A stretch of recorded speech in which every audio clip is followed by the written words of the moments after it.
अस्सलाम वालेकुम वरहमतुल्लाहि वबरकातुहू। 4 सवाल 4 जवाब। एक दफ़ा एक नस्रानी बादशाह ने चंद सवालात लिखकर हज़रत उमर रज़ियल्लाहु ताला अन्हु के पास भेजे और उनके जवाबात आसमानी किताबों की रूह से देने का मुतालबा किया। सवालात ये थे। पहला सवाल, एक माँ के शिकम से 2 बच्चे एक दिन एक ही वक्त पैदा हुए, फिर दोनों का इंतकाल भी एक ही दिन हुआ। एक भाई की उम्र 100 साल बढ़ी और दूसरे की 100 साल छोटी हुई। ये कौन थे और ऐसा किस तरह हुआ? दूसरा सवाल, वो कौन सी ज़मीन है कि जहाँ इब्तदाई पैदाइश से क़यामत तक सिर्फ एक दफ़ा सूरज की किरणें लगीं, ना पहले कभी लगी थी ना आइंदा कभी लगेंगी।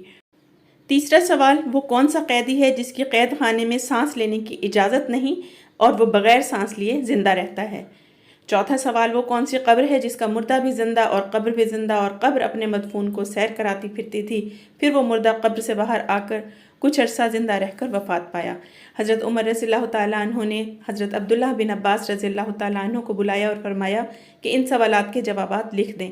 हज़रत अब्दुल्लाह रज़ियल्लाहु ताला अन्हु ने कलम बर्दाश्ता जवाब तहरीर फरमा दिया। पहला जवाब, जो दोनों भाई एक दिन एक ही वक्त पैदा हुए और दोनों की वफ़ात भी एक ही दिन हुई और उनकी उम्र में 100 साल का फ़र्क।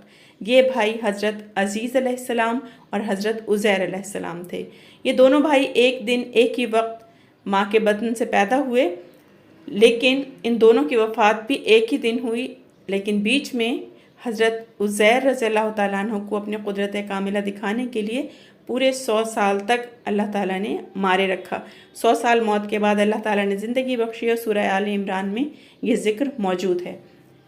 वो घर गए, फिर कुछ अरसा मस्जिद ज़िंदा रहकर रहलत फरमाई। दोनों भाइयों की वफ़ात भी एक ही दिन हुई, इसलिए हज़रत अज़ीज़ अलैहिस्सलाम की उम्र अपने भाई से छोटी हुई और हज़रत उज़ैर अलैहिस्सलाम की उम्र 100 साल बड़ी हुई।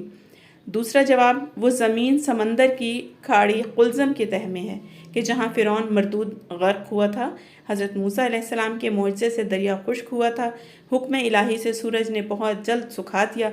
हज़रत मूसा अलैहिस्सलाम अपनी कौम के साथ बनी इसराइल पार कर चले गए और जब फ़िरौन और उसका लश्कर दाखिल हुआ तो वो गर्क हो गया। उस ज़मीन पर सूरज एक दफ़ा लगा और फिर क़यामत तक कभी ना लगेगा। तीसरा जवाब, जिस कैदी को कैद खाने में सांस लेने की इजाज़त नहीं और वो बग़ैर सांस लिए ज़िंदा रहता है, वो बच्चा है जो अपनी माँ के शिकम में कैद है। खुदावंद ताला ने उसके सांस लेने का जिक्र नहीं किया और ना वो सांस लेता है। चौथा जवाब, वो कब्र जिसका मुर्दा भी ज़िंदा और कब्र भी ज़िंदा, वो मुर्दा हज़रत यूनुस अलैहिस्सलाम थे और उनकी कब्र मछली थी जो उनको पेट में रखे जगह जगह फिरती थी, यानी सैर कराती थी। हज़रत यूनुस अलैहिस्सलाम अल्लाह के हुक्म से मछली के पेट से बाहर आकर अरसा तक हयात भी रहे और वफ़ात पाए। वीडियो पसंद आए तो लाइक और शेयर ज़रूर कीजिएगा और चैनल को सब्सक्राइब कर लीजिएगा ताकि दोबारा मुलाकात हो सके।